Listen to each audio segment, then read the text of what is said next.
Dünyada Hiroshima bombalығы құрбанлары анылды 74 ел әвелісі.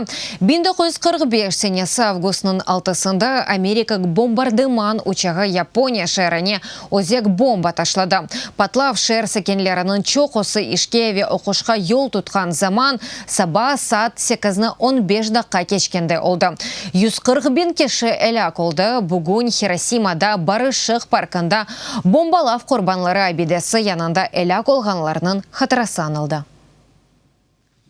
Хиросимада Барышық паркында 50 кеші баш әгді. Мирасим саба саат 8:15 даққа кечкенде башланды. Тамам шу даққасы 74 ел әвелісі Хиросима өзеранды 600 метрлік yüksекіліктегі Америка өзек бомбасы патлады. Мирасимді дүниенің 90 мемлекетінің дипломатлар мемориалға гүл чемберні Япония баш назері Синза Абеде қойды.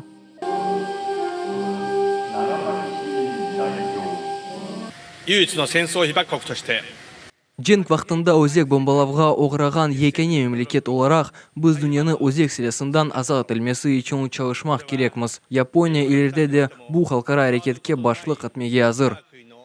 Сенза Абе дүнияда аляда 14.000 өзек мерселер сақлап тұтылғанына білдірді. Бұтын олар инсанлық үшін пек тәлікеледір. Өзек селесінландыру үшін ән бұйық меселе бұл қач мемлекет арасында ишан олмамағаны.